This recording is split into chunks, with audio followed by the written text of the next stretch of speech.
Alright, so let's just get started here. So today's seminar is a little bit more laid back. I don't have pressing, super cutting edge news for you this week, but I just wanted to check in on both kind of where the meta is right now, where I think the meta is, the metagame of Kaldheim in general, and just some card evaluation updates, especially if you haven't been super in tune with every single, podcast, article, whatever, right? I think a lot of this is going to be for people that maybe, followed along for the first 2 weeks and then, have sporadically been checking in on streams and stuff like that. And maybe they've missed a card going way up in value or way down in value, But it's also going to be some stuff in there that gets into the more nitty-gritty of stuff too.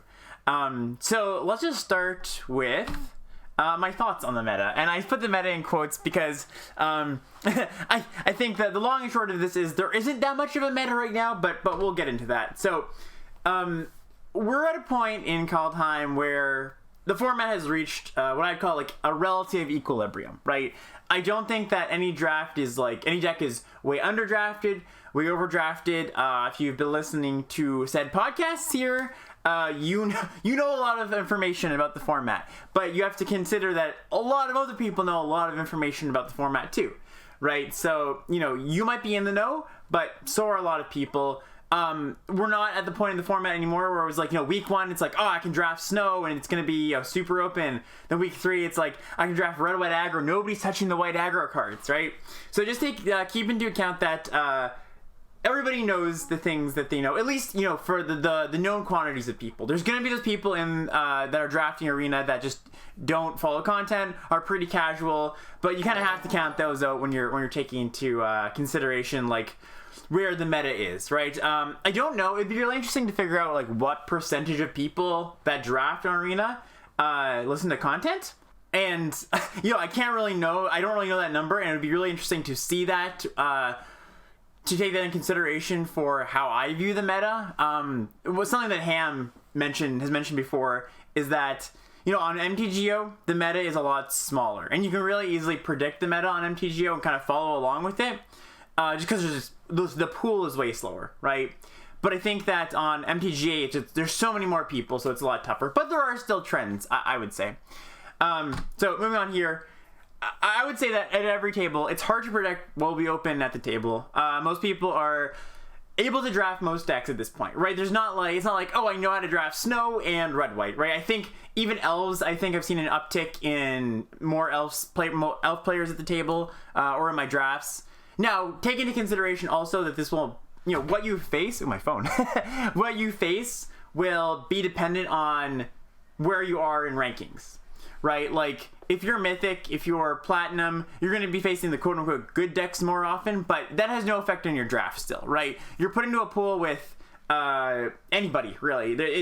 Draft is not ranked, so you could be put into a pool with a bunch of very experienced drafters or a bunch of unexperienced drafters. But again, we're taking account for the experienced drafters that we're assuming know what's up with the format.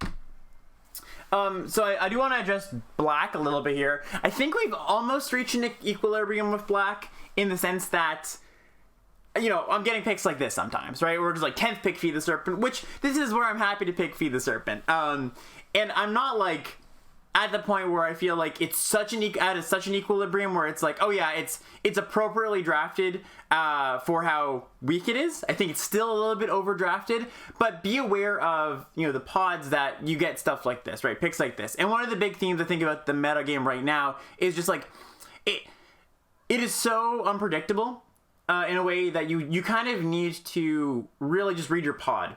Right, I would say that the biggest driving factor for me right now is I'm not so much thinking right now I've noticed a lot of red white is red white's underdrafted, or elves are underdrafted, or any given deck. It's not really like that.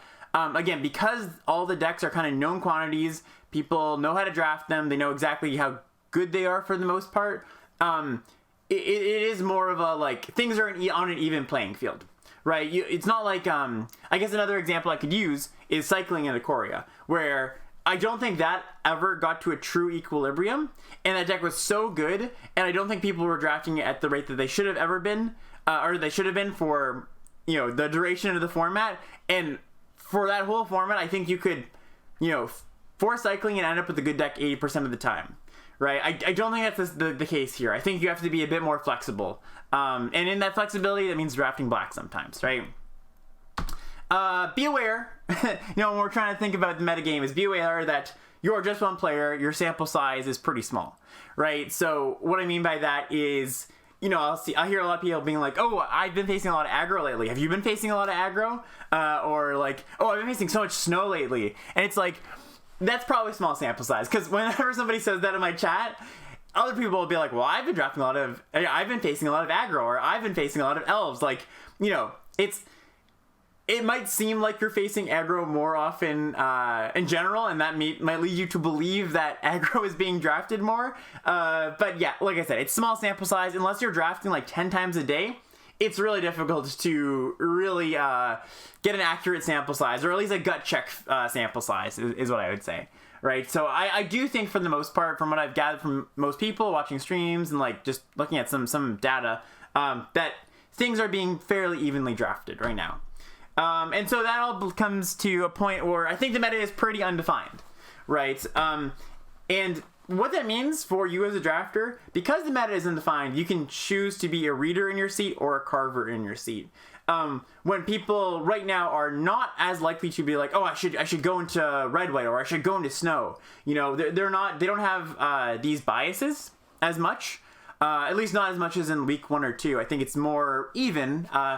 You can kind of be the one to say, all right, I want to pick up on what everybody else is putting down. Or I think because things are pretty even around the table, you can be the one to be like, I'm just going to carve out my lane. And so I made this pick the other day, Battlefield Raptor over Vargoth or Squash, or, whatever, all the good cards in this pack, basically. And people were like, whoa, why did you do that? And I think mostly I made this pick, and I wasn't exactly sure why I wanted to at the time, but my gut just told me, you know what, like, I feel like I can kind of just draft anything at this point, right? I don't think that's like Squash is like so much better than Raptor in a deck that wants Squash. Like the value of Squash in a red deck, or a good Squash deck, is just about as good as the value of Raptor, right? In a Raptor deck, and the same as Vargoth in a black deck, right? So like I think Vargoth's probably the worst one there, right? Maybe Squash is like ever so slightly better, but the thing is, if I'm passing, like if I take this Battlefield Raptor and I'm passing Vargoth and Squash and Carter, I'm happy to carve out this white lane and let those other people be like, ooh, like Squash and Carter, or maybe Frenzied Raptor, entices people to some extent. And I just know that I have this like super solid core, basically, or the start to a super solid core. And I think you can do that more because, like I said, the meta is undefined, and you can kind of be that carving out whatever you choose seat in your seat. So let's just get to some updated thoughts on cards. That was the little meta talk. But here we're gonna just go through a bunch of cards. I've got about 50 slides here of cards. I won't take too long on each of them, hopefully. But of course we're starting with just Spear Sentinel as the picture. I'm not gonna talk about Sentinel here, but this is the poster child for cards that have my thoughts have been updated on, basically, right? So just starting with white cards here, we got Doomscar, and I think at the beginning of the format it might have looked like wild to pass Doomscar pick 1 pack 1, but I passed it a lot pick 1 pack 1. I think there's a lot of uncommons you can pass for this pick 1 pack 1, and so part of that is because I think that just drafting and controlling white deck is sort of difficult, right? It can happen, and Doomscar is a very good reason to do so, right? So like if you wanted to go down this route, totally could, and there's nothing wrong with that, right? That's a thing you can do. But for example, if you wanted to take, Demon Bolt or Serap's Packmate, right? It's totally fine to do that too. Like I think people just get caught up too much in like correct picks too often. Just being like, oh, that's like how dare you take a Doomscar, not take a Doomscar there, right? Or how dare you take a common over Doomscar? And it's like, the power level between those two cards, especially in the context of the set, it's not that great. Right, and again, if you don't want to go down this path of drafting a Doomscar deck, you don't have to do that, right? Now, again, you can. You don't have to. It's not crazy to pass this card. That's all I'm trying to get at here. Search for Glory is another card that I want to talk about, where I feel like I get this card last pick a lot of the time, and it's not like a high pick or anything, but it's certainly better than a last pick card. like the whole idea with like, okay, so number one, this searches for a fairly wide range of cards, right? A snow permanent, a legendary creature, a saga, like that's a lot of cards. And you know, what makes this a little bit better than your normal tutor is just that it, you know, gains you life, right? Which means that so much of the reason that a tutor is bad is because it's tempo negative, and gaining you a little bit of a life buffer, that helps a lot, right? So I actually like this card quite a bit in my snow deck. In the Hunter Pence draft we did last week, I had 2 of these in my deck. It was quite good. Unfortunately, I didn't get to play out that deck that much, but it was good in that deck. It had a lot of targets. And again, if you can gain 3 life off this thing, offsets a lot of the downside of the card. And getting like your best card in your deck is often pretty good, especially when it's like in a Seeker's Chariot or something. You know, heaven forbid Coma. So again, not a super high pick, but it's certainly not a last pick card. Righteous Valkyrie is a card that has just like gone way up in my estimations. I think this card is basically, you know, first pickable out of any pack almost. I'm trying to think of like, I would probably take it over Sorrel's Packmate, but that's very close. And then so like, you know, you get to the uncommons that are better than Sorrel's Packmate, and there's still not that many that are better, right? So, you know, just it's in that tier. The body is great, obviously. But the thing that's kind of wild is just getting to 27 life is not that hard, right? You just have like if you have Story Seeker with some equipment, if you have you know, just Mistwalkers as a, you know, 4 toughness life gain, if you have what's it called, the 1/3 Mass Vandals, right? It's not that hard to have Angels and Clerics in your deck. And yeah, Shadow Sage. Jason brings up a great point. This plus Shadow Sage is really, really good. You get 5 points off the bat, and you get the drain from Shadow Sage. So if you get to the 7 life, which again is not crazy if you play this, if this is in your opening hand and you're playing on curve, you win the game on the spot a lot of the time. And be careful about this card if you're facing it, because what happens is, say they have a lifelinker and they're not quite 27, the way that state-based actions work is if they were to go to 27 in that combat, your creatures won't trade, right? If you have if they have a 2/2 lifelinker, you have a 2/2, they're at 25, you block with your 2/2, their 4/4 becomes a 4/4 before it goes to the grave, basically. So be careful of that. Yeah, Lindworm too, exactly. There's a lot of ways to abuse this card, and it's quite good. Let's move on to a water break just quickly. But let's move on to premium white commons. And I'm not sure if this is just a bit of a holdover from the beginning of the format. You know, there was some amount of talking about how white was like not very good. I never had that opinion, you know. I've loved white since day one. And I think that, again, there's a little bit of a holdover of people not thinking white is very good for some reason. And so I just want to point out these 3 cards as like super premium uncommons. Like these 3 are all very, very good in the order that I have them here. Spirit, Usher of the Fallen, Shepherd of the Cosmos. Clarion Spirit's just nuts. This is in contention for the best uncommon. Usher is not that far behind, really. The thing with Usher is that, you know, if you're on the play with this card, you know, I'm sure a lot of you can relate to this. For like, you're on the, your opponent goes this on the play, and you're on the draw, and you have like no 2-drop and maybe a tap land in your hand or something.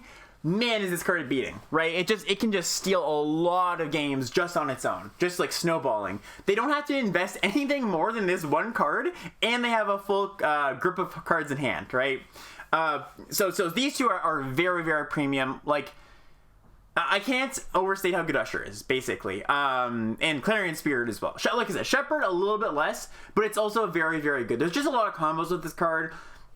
You know, one of the tests for how good a card is just how bad you feel when your opponent casts it, or how good you feel when you draw it. And man, when my opponent casts this, I'm like, oh god, like I without even looking in their grave, I'm like, they're gonna get something nuts back. Like even just a rune, but a Clarion Spirit sometimes is brutal, you know. So yeah. Let's move on here to Valkyrie Sword. So Valkyrie Sword is another card that has gone up in value a lot for me as well. Where I wasn't a fan of this card before, but I'm taking this in like the 4th to 5th range if I have a decent white start. The 2 cards I really want here are Starnheim Courser and Gold Vein Pick, right? If I have these 2 cards, Valkyrie Sword goes up way in value. Just making this cheaper sometimes you can cast this on like turn 5 if you put a pick on a raptor and then get it in, right? And then, you know, of course, we'll get to this in a second, but Goldvein Pick is also just super important for these decks. A lot of this is just going to be talking about optimizing for the white aggro decks. And yeah, Valkyrie Sword just being, you know, it's a 7/5. It's a 7/5 that you can cast on turn 5 a lot of the time, or turn 6. And then you have this equipment that lies around if, you know, if the angel gets bounced or killed or something. The other thing about Valkyrie Sword is that, like, it makes racing pretty darn hard for the opponent. Just, again, 7/5 is massive. Oh, sorry, 6/5. My bad. Thank you, Jason. 6/5. 6/5 is massive. I want to talk about Spectral Steel a little bit. This is a card that's gone up. You know, I've gained some respect for this card, where I don't think that this is an amazing card in your white aggro decks. It's a good card. You definitely want to correlate it with Battlefield Raptors and Starnheim Coursers and like the cheap flyers.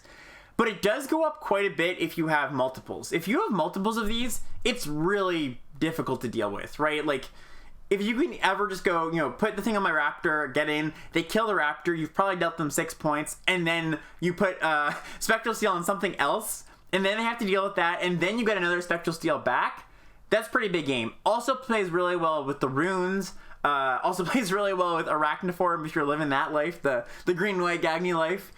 So yeah, this is a card that I was kind of blind to a bit before, where I just thought I didn't really want this card in my deck very often, but it has surprised me, I will say. It's not a card I'm like hoping to take before the wheel, but I'm very very happy to wheel it, and it's a card that does wheel quite often. The core of the white aggro deck. So, you know, these 5 cards are very important, I would say. Again, in order of importance here: Raptor, Valkyrie, Courser, Shieldmate, Story Seeker. These 4 you could, you know, you can rearrange in any way. There's an argument for this, you know, any of these being 2, 3, 4, 5, basically.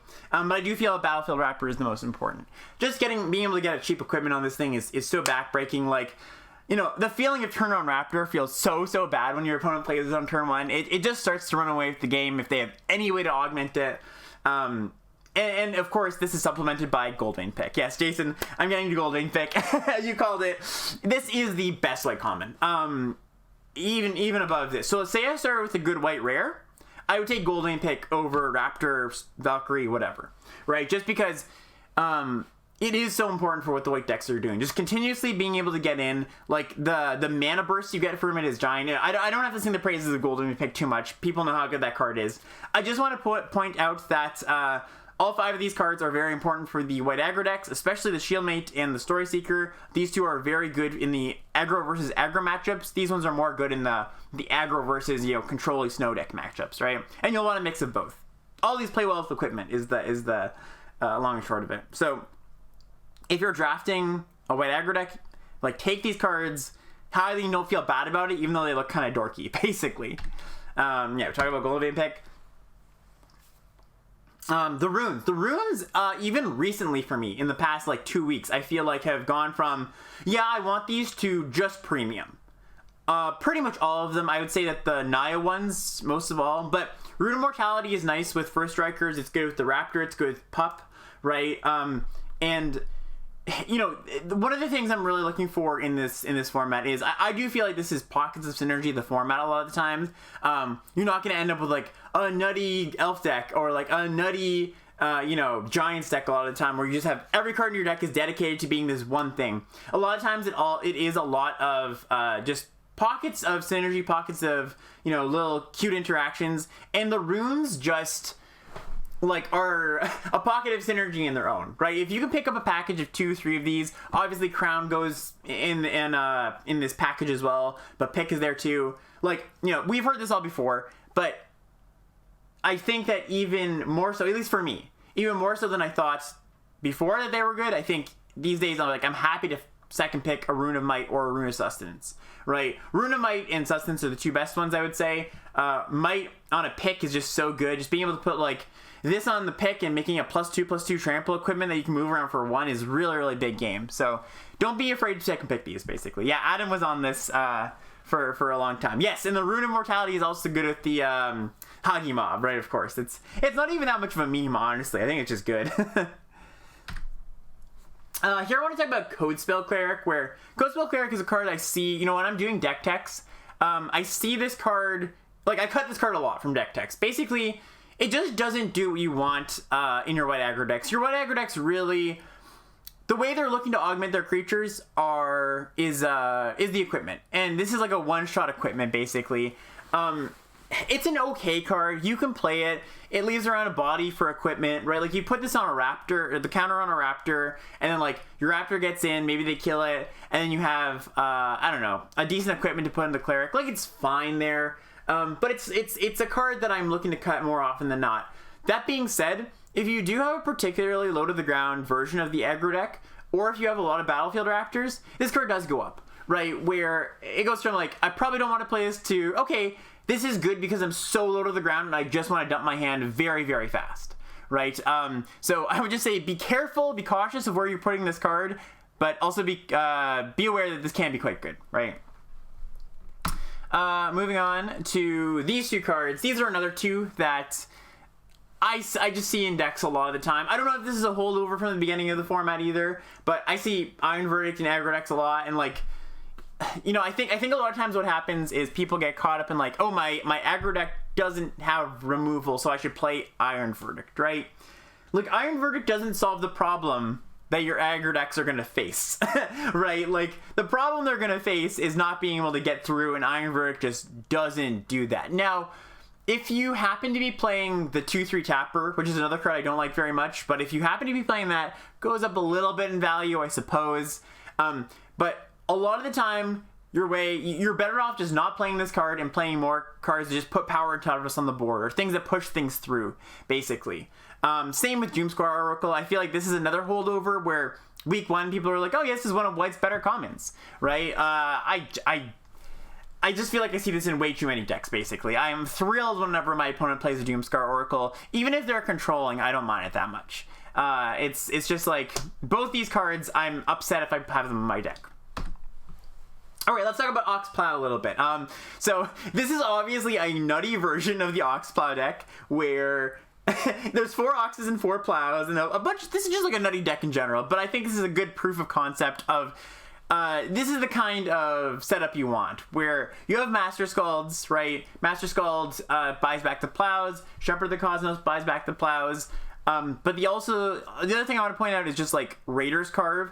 You want some number of Raiders Carves in your Ox deck, so when you don't draw the Plow, the Ox still has something to crew. Now, I'll say in this deck in particular, Raiders Carve is not as necessary, but if I have like 3 Oxen, I'll want like 2 Plows in a Carve. I generally find that if I get 2 Plow and 2 Ox, I'll be very happy to play them in basically any deck.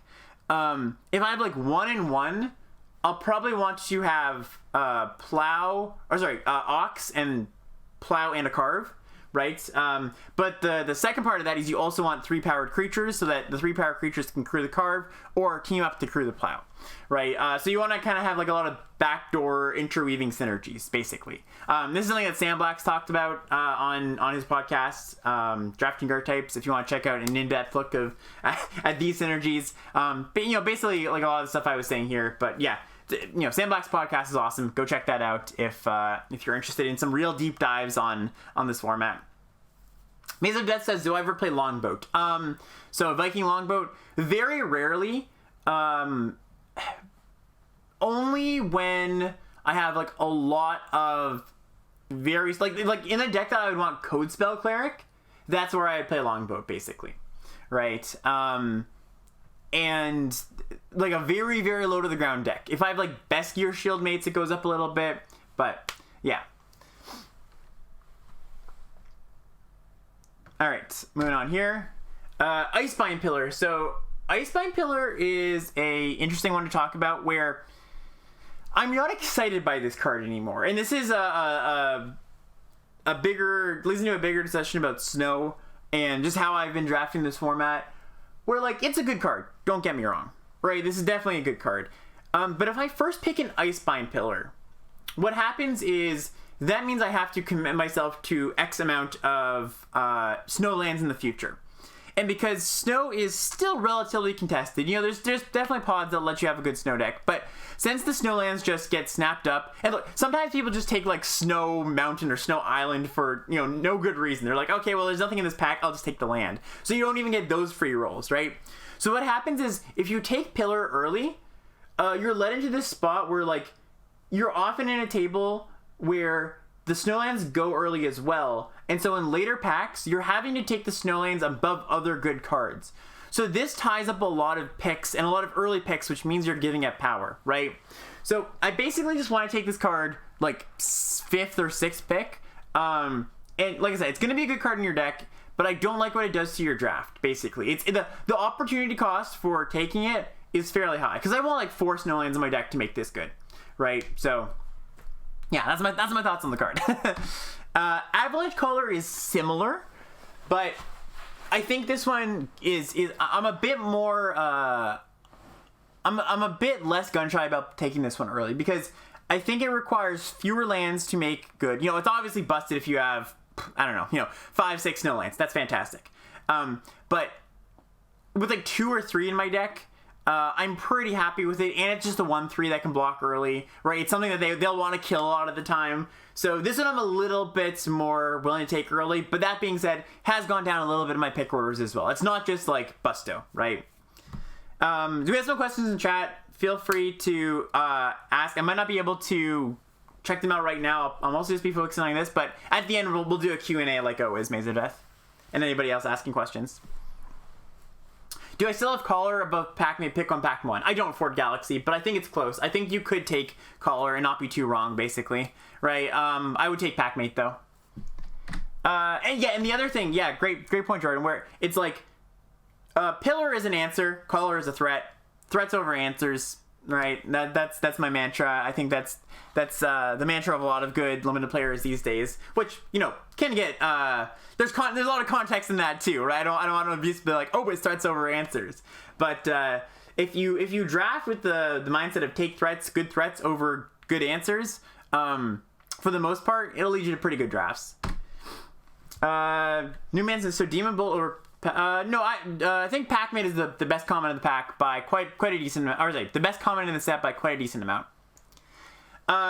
These 2 cards, Giant Amulet, Inga, are good cards, but not early picks, right? Like, I think these cards are also holdovers from earlier in the format, where I think people really were excited about these cards, especially Giant Amulet, where you're like, it's like, oh, hexproof, you know, like it looks people get very excited at hexproof, but it's not the same hexproof we're used to. Like, hexproof on an untapped creature is pretty different than just hexproof in general. Inga is, you know, it's a fine card, right? I'm never going to be upset about playing it, but I think she is annoying and she's finicky, but she's overall not that impactful. If you're playing against a good player, Inga's not going to be a huge deal. Like, if I was just playing 4 mana 3/3 Scry 3, I'm not that happy about that card generally, right? And like, yes, she makes things a little bit complicated, but not by a lot. And I don't think you have to take the card early. I'll include her in my deck, but don't take her before like pick 6, 7, basically. Yeah, and Amulet, I think it's funny. Amulet has fallen a lot because I think it is the worst of the living weapon cycle. Maybe Draugur's Helm is a bit better or a bit worse, but it's close, right? Moving on here to the great debate. So, are you on the Bergstrider train, or are you always beholding? So, I mean, if you follow my content for this format, you'll know that I'm firmly on the Bergstrider train, and I don't think that it's actually that close anymore. Look, I love and respect LSV so much, right? And his take is Behold is much better than Bergstrider, right? Or no, that's not true. I don't want to misquote him. He says they're close, but he likes Behold better, right? But I just feel that my issue with Behold is that, okay, so here's the thing. It's not a bad card by any means. It's a great card, but people are taking it too highly, right? I think people are taking it over like removal, over good creatures like Bergstrider, and it is not the bottleneck of this format, right? It is card advantage. There's tons of it, right? Let's look at this next slide here. I'm just going to point out some creatures here that gain you card advantage. There are so many cards in this format that just virtually say draw a card, right, on them. And so when so many of the creatures get you card advantage, you don't have to be playing a card that just, is just a draw 2. Now, obviously it's better than that. It has foretell. You can cast it early, hit your land drops. It scries you, it digs you, right? But I think in your average deck, you don't want to take Behold over Bergstrider. Now, that being said, there are definitely decks where Behold's going to be better than Bergstrider, and that's not even counting decks that snow mana, you're late on snow mana. But the thing is that I see this being jammed to like a blue-white deck with like Battlefield Raptors in it. You know what I mean? Like I see Behold being mixed with a bunch of cards that don't mesh well with it, right? Like a bunch of aggro cards. I think Behold is really, really good in blue-red. And I think there's even an argument for it being better in blue-red than Bergstrider is, which is a bit paradoxical, right? But because you want to pair Behold with cheap removal, and because blue-red gets Demon Bolt, it gets Squash, it gets Frostbite, that's where you really want Behold. So you can like kill all the things, redraw, and like you're actually playing a control game where Behold is a very good card.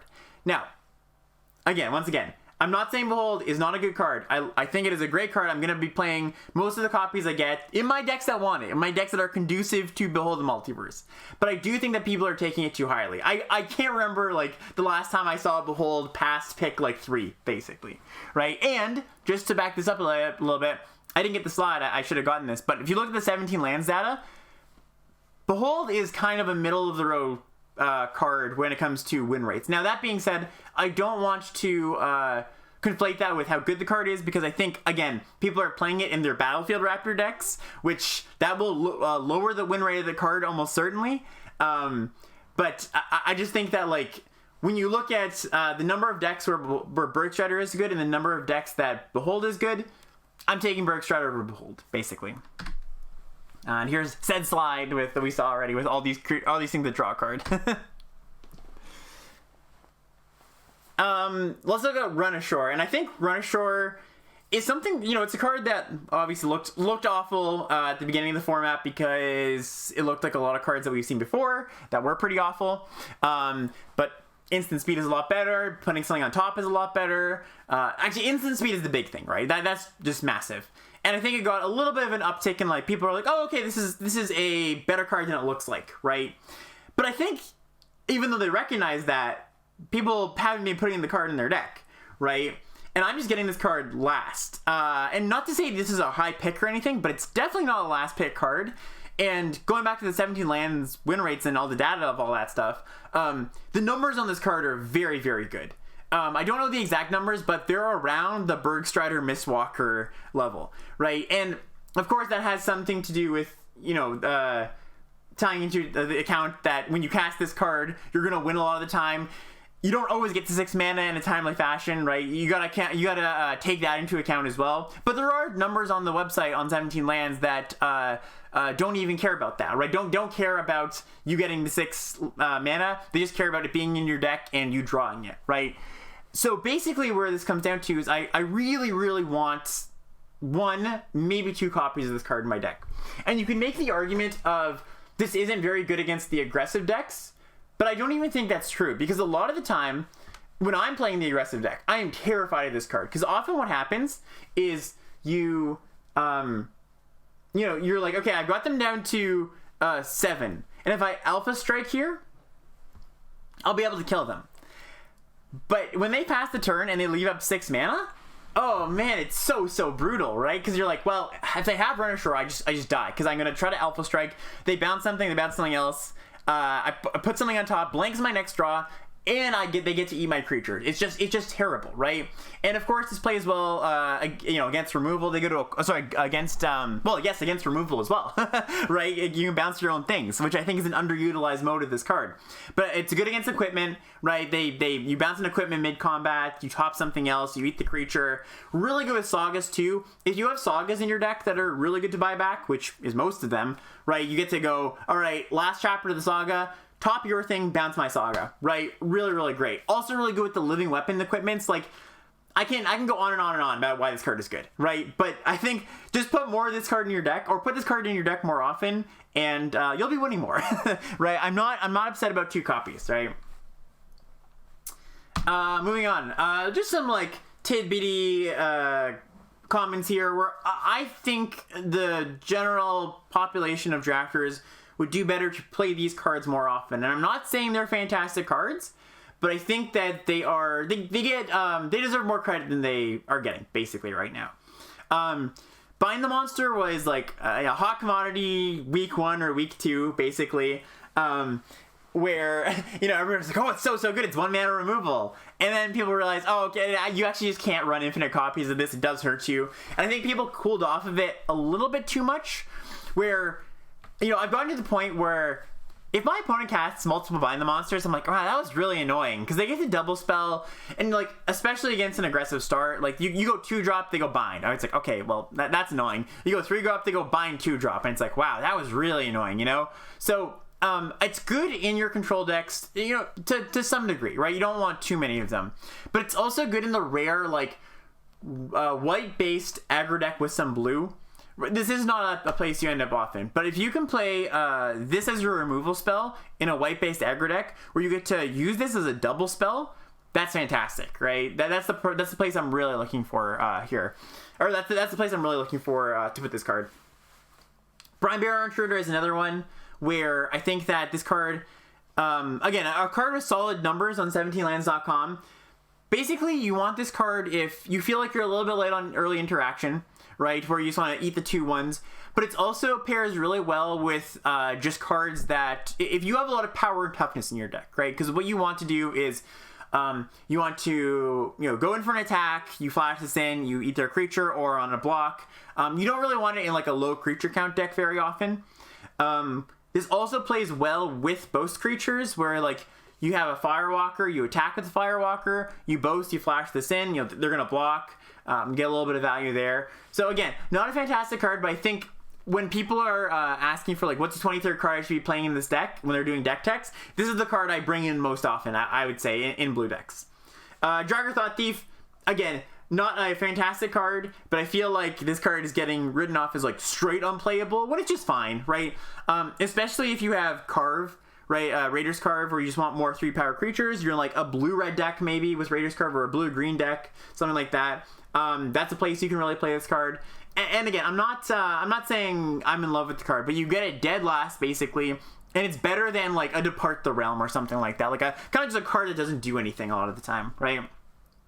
Frostpeak Yeti, another card that I'm okay with playing. Like it's just a fine evasive creature. I think this is not a 0. It's not a card I'm looking to include, but I played more Frostpeak Yetis than I thought I would, basically. I would say play these ones less often. So Carfell Harbinger is the exception, where you can have a really, really good Carfell Harbinger deck, but you have to be careful that you have a good Carfell Harbinger deck, right? You have to have a lot of instant sorceries, foretell, really instant sorceries. Foretell, I'm like less excited about with this card, but I see this card being jammed in a deck with like 5 instants and sorceries, and like a foretell card. It's just not going to pull its weight all that often, basically. And I feel like I see like 3 of them in the 2-drop slot a little bit too often. Not that this card's ever getting picked highly. You get this card for free, basically, at the end of the pack. Yeah, like Jason points out, Harbinger is really good with Beholds and Run Ashores, 100%. Run Ashore is great. Yorick Kinseekers is one that I've never got the fascination with this card. It's definitely better than I thought it was at first, where I thought I never wanted to play this card in my deck.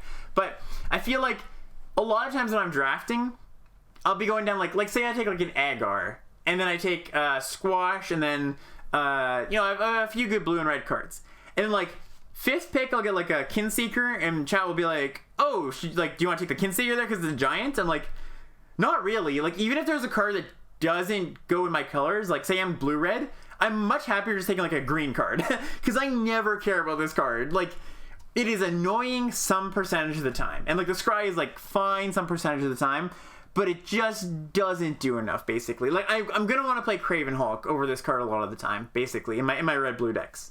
I don't know. I don't want to down talk this card too much, because it's never important, but I just feel like this card is getting taken too early, basically. Or people would want to take it too early. Yeah, like it is fine filler. Yeah, it's fine filler when you need a creature. That's all. And then Undersea Invader, I feel like this card gets played as like my finisher sometimes, like or people put that in a deck like, oh, I need a finisher, and as long as you have other creatures in your deck, you don't need to play this card, right? Like, it's just the clunkiest of cards. Like, a Craven Hulk's going to do the job a lot better than this card, right? Like, yeah, but how do we win? Exactly. I'm even happier playing the 7/6 giant, the Cinder Clasm Giant, or whatever that card's called. Like, that card's truly impactful, and I actually think that card is a little bit underrated in general. Like, I like playing that card in a deck with carves where you can get it out a little bit earlier, like a green-red deck or a blue-red deck that does want a late game card. This isn't a late game card you're looking for, basically. It's just, like, the best way I can describe this is, like, it's basically a 7-drop in the sense that, like, when you have 6 mana, it doesn't do anything until turn 7 at the earliest, right? Counselor says there's a subtlety with Craven Hulk. It's templated strangely. He doesn't need another creature to double block. Just needs to be the only blocker, not to be the only blocker. Exactly. All right. I also want to talk. So moving on to some black cards here. I want to talk about Turgid a little bit. I think people have been on the bad receiving end of this card, and they have have a bit of PTSD from it. I think this is a good card. Don't get me wrong. But I think I want to talk to how it's being played a little bit. Like, I'm going to first pick this card a lot of the time. I'm happy to splash it, all that kind of stuff. But I do feel like, and I think this is represented when I face this card too, where in chat, where they'll play it on turn 4, and chat's like, game over, it's over now. And I'm like, they don't have any pressure. I'm pressuring them. Like, I just feel like this card gets played on turn 4 too often. And especially when you don't have a board presence, and they've even got a little bit of a board presence. This card's not that threatening. Now, I will say it is very oppressive when your opponent is starting to eke ahead of you. When your opponent is starting to pull ahead and then they slam Lantern, it's basically game over, right? It's very hard to beat. But don't slam this card on turn 4. I think people would be good to reevaluate if they should be playing Turgid or be playing the Lantern more often, right? Because so much of the time, I just think back to my game, I'm like, man, my opponent probably would have won that game if they just had a 4 or 5 menace on the battlefield, you know? I would also say don't be too worried about trying to trigger Turgid. Like, don't be playing additional Skull Raids or anything like that, right? Like, I don't know. It's not a card you really want to, like, build around necessarily. Like, it's sweet when you get to Skull Raid or stuff, and it's like, I did the thing, cool. But I wouldn't make too many deck building concessions to it. Yeah. Oh yeah. Like, yeah, I will agree with that, Jason. If you slam it on turn 4 in a black-green Elves deck, it is quite good because you already have that board presence. And like, what black-green does very, very well is it gums up the board. And Turgid's Lantern's great on a gummed up board, right? 100%. Moving on here. Skull Raid. Yeah, so this is another card that I just feel like maybe, again, another holdover from the beginning of the format where people were like, ooh, it's like much better Mind Rot. And it's like a totally fine card. But I just feel like this is my, when people give me their deck text to do, these come out almost immediately, right? I'm just like, you gotta have something better than this. Sometimes you get their last 2 cards and it's like, sweet, like I got them, right? And the fail case on this card is never horrible, but you can do better, right? Like, just ask for more, basically. Yeah, your black decks can grind pretty well in general. They don't need this card. Yeah, this might be a little bit of a holdover from either Team Draft or from just like the early days of the format where things were a bit slower, basically. So, put Skull Raid in your deck less often. That's all. Yes, exactly. A smart player can often mitigate the downsides of the card. Or maybe you're saying that as a point in its favor. Aegis Laden. I'm saying it in like Skull Raid won't get the good players very often because they'll know to hold their lands, Okay, gotcha. Yeah. Any thoughts on the delta from Skull Raid from Draft to Sealed? I get a little bit better in Sealed, Meme Dream, but I actually don't think it's like that much better. Like, it's not a card I'm excited to play in Sealed, which is not what I would have assumed at first when I first played the Sealed format. Like, the Sealed format is still pretty playing to, like, you still want to be playing to the board a lot of the time. And like, yeah, it's a more playable card, and it's certainly going to be a card you include if you have a lot of other good black cards and you just need to make playables. But, I'm not like, I gotta get that Skull Raid in there, basically. Carvel Cannon Master is a card that I feel like you know, we're getting to the fringes of the black commons now, where it's like, I'm not like taking this card early, you get it last 100% of the time almost, but I've been including like 2 copies of this card in basically all of my black decks, even my elf decks. Like, just attacking with 2-3 power creatures, making them into 4s is pretty annoying a lot of the time. Like, when my opponent casts this, it's very annoying, and there's sometimes where I'm like just about to stabilize and they cast this and like, well, I just have to chump now and like lose my board. So again, I'm not trying to like say this card is amazing, but it does. I think you do well to play more copies of this card in more of your black decks, especially the ones that are a little bit more aggressive leaning. But even in the ones that are like a little bit grindier, I think it's fine there. Yeah, every black common is a fringe card, exactly. I would say play these 2 more often. Coma's Faithful and Grim Jogger are actually cards that I have come up on quite a bit. Coma's Faithful, just for the elf synergies, the self-mill synergies, which black appreciates, especially the elf deck appreciates. But it also is just like, it's so annoying versus, like, you play this against the red-white deck and they're like, that's really annoying, you know? Like, you're not even looking to attack with this very often, but when you can attack with it, and when you get to, like, put a bow on it or put a Draugur's Helm, it's pretty darn good, right? So, again, this is another card you get late last pick, just because it's black, right? But I would be playing more copies of these than you might be currently, right? Like, I'm happy with 2 to 3. Now, be careful. If you're drawing a lot of cards, this can be a liability just because this can kill you, but on the flip side, this can sometimes be a win condition where you kill them on their upkeep, right? Where like you have this in the battlefield, you guys are close to decking, and you kill this, mill them, they lose, right? So let's be careful about that. And I do think that Grim Jogger is another card that, you know, I've been doing, you know, when I do draft log reviews, people will be in black, like have solid black, and not want to play this, like not pick this card. They'll take like some random, like a Raven's Wings or something. When this is just like, it's not as good as Faithful, but it's like filler plus. I wouldn't even give it filler plus, but it's like filler that I'm happy with, basically. Where, you know, it trades early, and then it can like be, it's kind of threat of activation-y, where they have to leave back multiple creatures sometimes, or else they start to lose the race.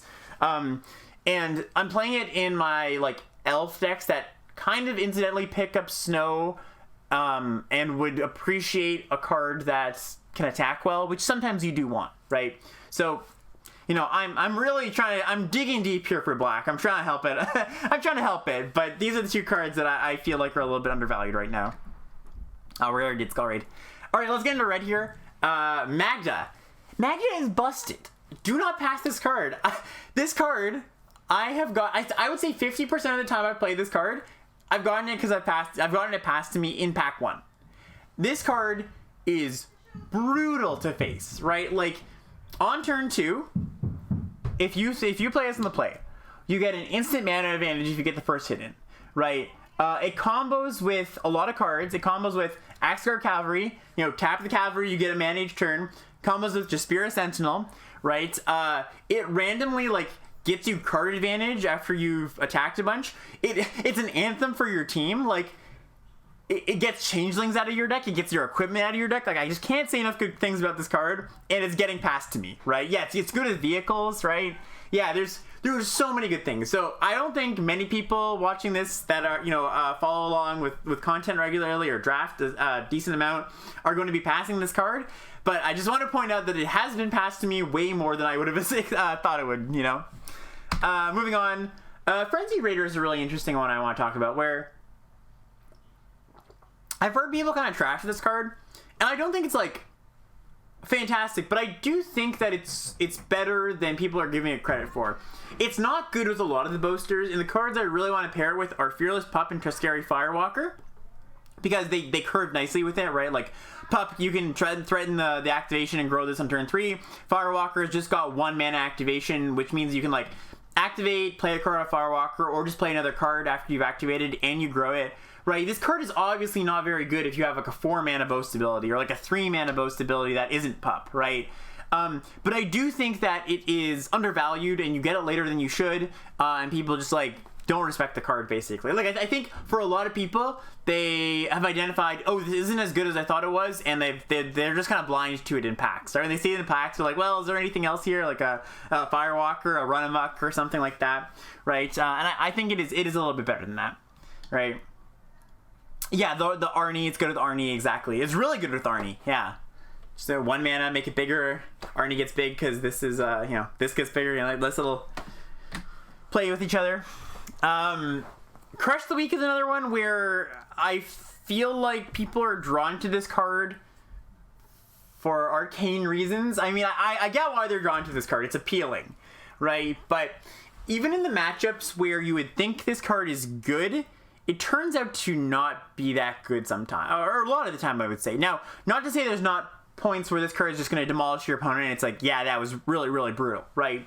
But a lot of times, like, I early in the format, I sided this in against, like, a red-white equipment deck, and they just went, like, Raptor into Helm into, like, a 3/3, and I'm like, well, this is terrible. Like, it doesn't even do what I want it to do against the deck that it's good against, So it's like, and then it loses so much EV in the snow matchups where it's just like, yeah, you can find spots where it's decent, but I think that it's just too much of the time it's not good, right? If you're very confident about it and you're like out of the sideboard where you're facing an aggro deck where they don't have a lot of ways to buff their creatures, they don't have a lot of X3s, yeah, sure, bring it in, right?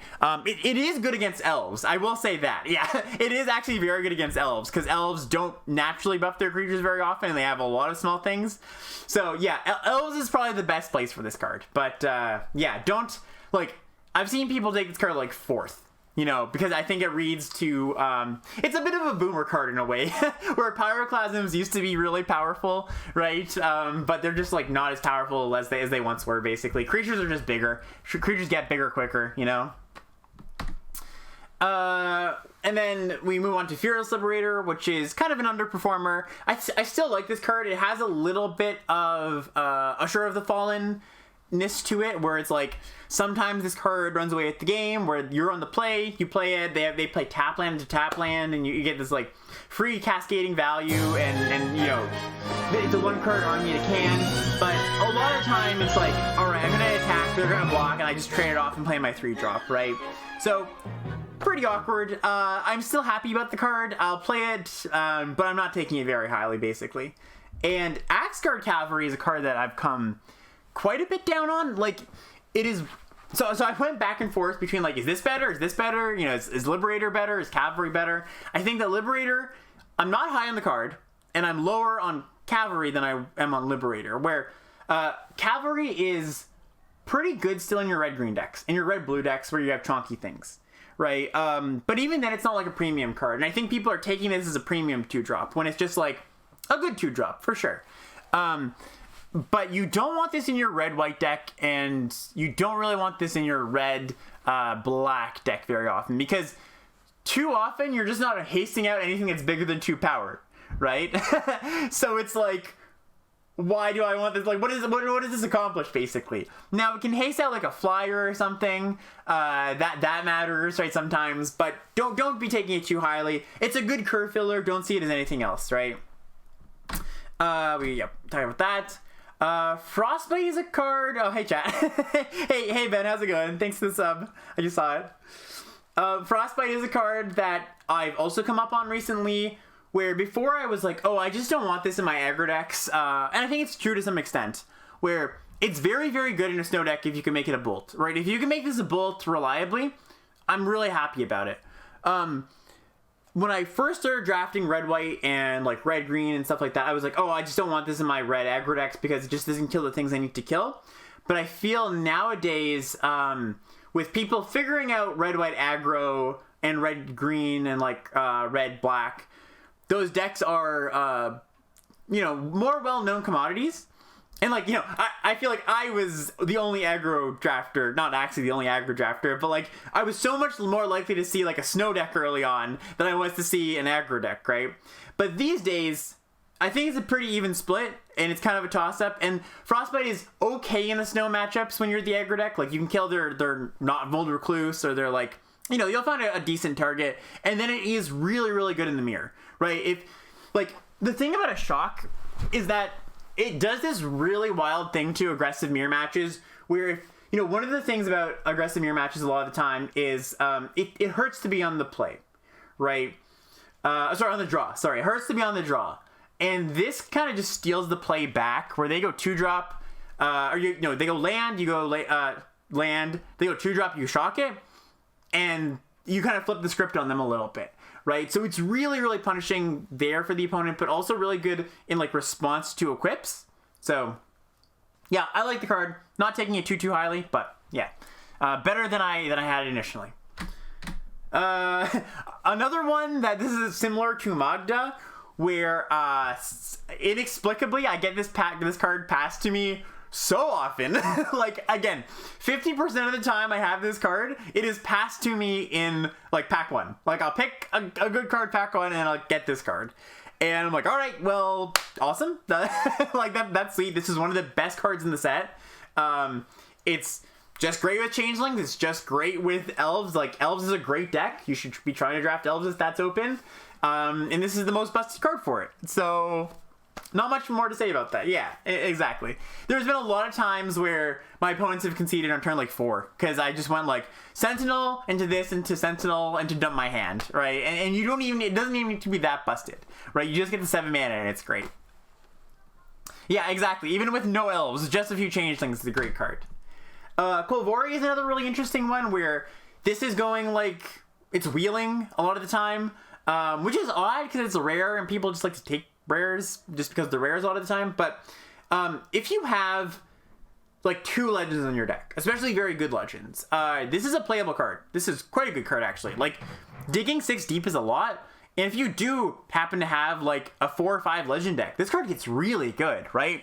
Like a 4 mana 2/4, which is not like the worst stats in the world, that turns into a 6/6 vigilance that draws you more cards. Like, be on the lookout for this card being very good in your deck. And this is another card that I think people are a little bit blind to, where it's like, oh, that's not for us, that's not for limited, which, you know, I remember even the early days of this format, people were like, oh, how many legendary creatures are you gonna get? Well, there's a lot of legendary creatures in this set, so you know, it's not that rare. Do you ever play the back? No, very rarely. There's very rare instances where I'll play the back. The back is a mana rock that taps for legends and a creature type you call, basically, for those who don't know. And like, in very specific draws, I will, but I've done it like once, basically. Elven Bow. Man, I love Elven Bow. I think this card is pretty darn underrated. It's hard to, I would say maybe not number 1, but like number 1 or number 2 best tool against the white aggressive deck specifically, but even against the red aggressive decks is really good, right?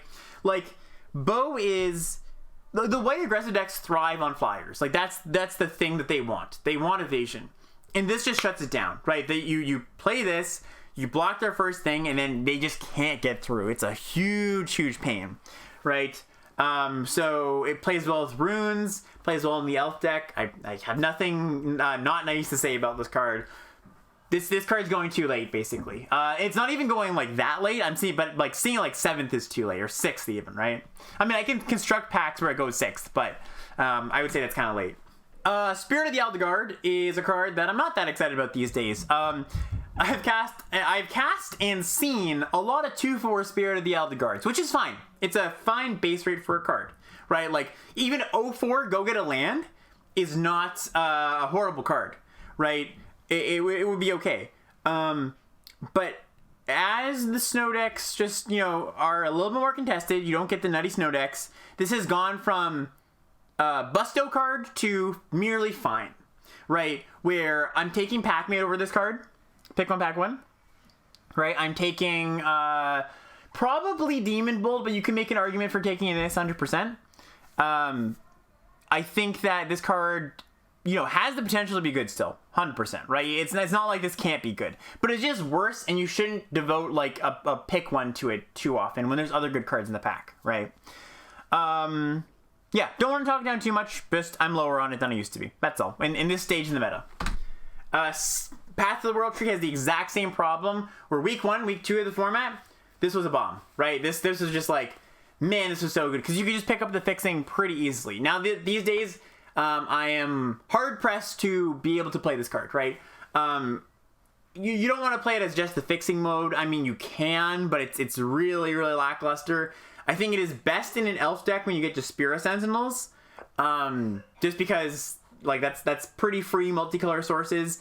Now, not to say that you can't make it work. You certainly can, but just the rate that you are able to is lower these days. That's all. Yeah, amazing card when you can get it active. It's just like the exact same thing as Spirit of the Elder Guard, where I don't think you want to devote such a high pick to it, right? You want to take it when it's like 5th, 6th pick, and you're like, oh yeah, it's a great speculative pick. But you don't want to be taking a pick 1 and building around it, I don't think. It's just a lot harder to do that these days. The hits keep coming of things that are harder to build around these days. I've always been a little bit lower on Ice-Hide Troll than most people. I think the card is good, but not like... I've heard this card being called oppressive, and I don't think it's quite that level. Like, you have to understand that the person who has Ice-Hide Troll is stone rating them, like double stone rating themselves a lot of the time when they leave it up on defense, which is fine. Like, it's still a good card, don't get me wrong, but I've heard this card being called busted, and I don't think it's that, and especially these days where Snow is a bit more difficult, you should be hoping to wheel this card, basically. Right, you should be hoping to take this 7th, 8th, 9th, once you're already in a Snow deck. Don't take this as a reason to be in a Snow deck. Moving on here to Green's top common. So this is a really interesting conversation. I think it's certainly Packmate, not close for number 1. But, you know, we got a lot of chat members, Jason and CEA, who argue that Despira Sentinel is number 2. And I don't disagree, is the thing, right? So I think you can take Lindworm as common number 2. And I don't think it'll be too wrong either way. That's the thing. I don't think it's like, oh, it's objectively better. And that's so much of what we've been talking about today. Now that the format has panned out and we know the power level of cards and we know how things fit in, so much of the stuff I'm talking about is not, this is objectively better than this is objectively worse. We know the things, like we know the known quantities of things that are objectively worse and better for the most part, right? Here it's more talking about like, which way do you want your drafts to go? Right? Which direction do you want to take your draft in? And like, if you want to go down the Sentinel route where you're optimizing on that card, great. If you want to optimize on Lindworm, that's great too. And like, they kind of play well together as well, so you kind of want all of them. But the thing is that if you take Sentinels early, you can kind of draft with the sense that, you know, you can kind of do some wild things with your mana. Not too wild, mind you. But you can do some kind of, like, basically the stuff that you were doing with the Snow decks week 1, where you're playing all the colors, you get to do that without Snow having to be open, right? And again, this has a deck building cost. You have to have a lot of 2-drops to make it a thing. Like, this isn't just Birds of Paradise, right? You have to be careful of it. I want to have that caveat, right? But I do think that, you know, I've talked about this card at length, but I know there's definitely going to be some people that are still not as high on the card as I am, right? Not in particular, Ham. Do you have opinions, Ham, on Lindworm in Best of 1? No, I like Struggle more, but I guess Sentinel might be closer in Best of 1. Yeah, because it's in your opening hand and everything like that. Somebody said Struggle is in the conversation. I totally agree. Yeah, like I do like Struggle. Like I think that I'm lower on Struggle than most people. Where like I think it is just like a tier, you know, just below these 2 cards. But yeah, I like the card. It's quite good. Moving on, King Harold's Revenge, another card that like I feel like, you know, at least some percentage of people are still like, why are you putting that card in your deck? But it's very good. It kills them a lot of the time when you have a high creature count deck, when you have a lot of go wide stuff. This is just a good aggressive card in the same vein that Run Amok is a good aggressive card. Obviously, the cards don't go in your 12 creature kind of controlling Behold the Multiverse decks, but when you have the green-white deck, this card is fantastic, right? This card is great. I will play 2 to 3 copies of it in decks that want 2 to 3 copies. It is a better go-wide payoff than something like Warhorn Blast, for example, like the +2/+1. The thing about this card is also that you can just cast it on turn 3 or 4 a lot of the time. Like, they play, I don't know, some good creature, a Svella, right? And you've gone Hawk into 2-drop, or like, you know, Hawk into something, and you can just kill the Svella on turn 3, right?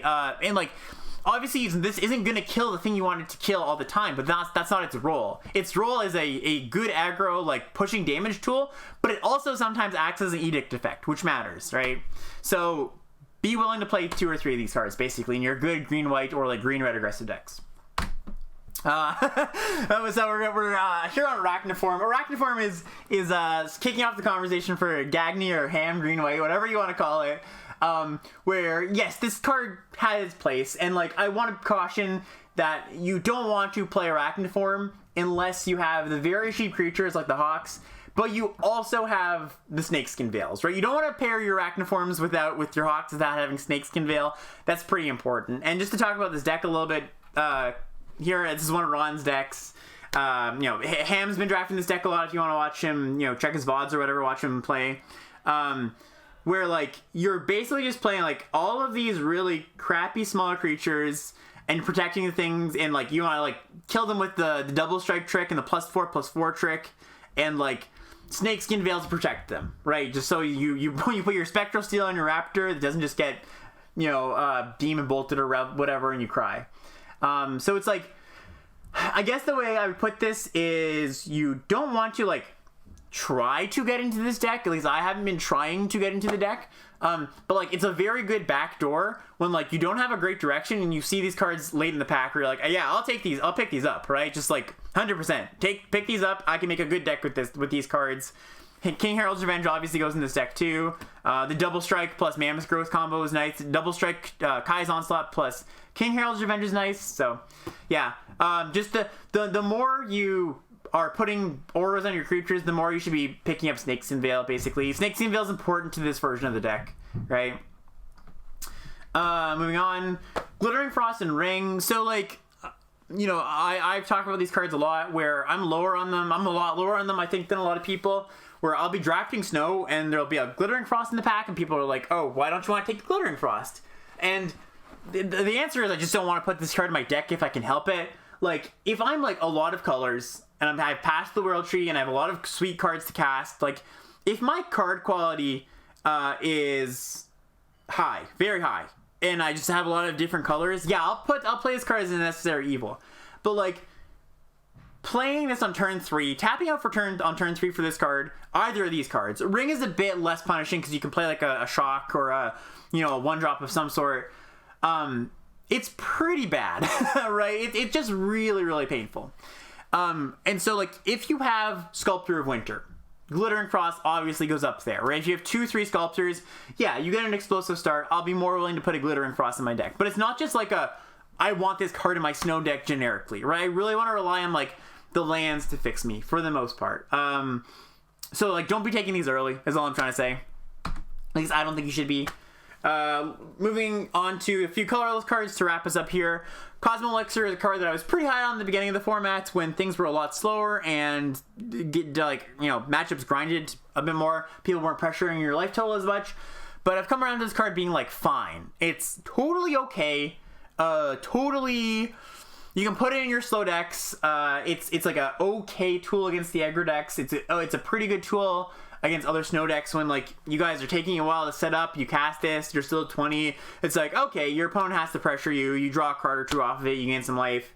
It gets annoying because, it does matter in the race eventually. Like, you win some, you draw 2 cards off of it, and then, it is annoying in the race. But even against the aggressive decks, it's not that bad because, like, you're not, the aggressive decks in this format aren't, like, mono red Sly decks where you're casting, like, Jackal Pucks and any amount of, like, life gain or life linkers kills them, right? They're pretty resilient.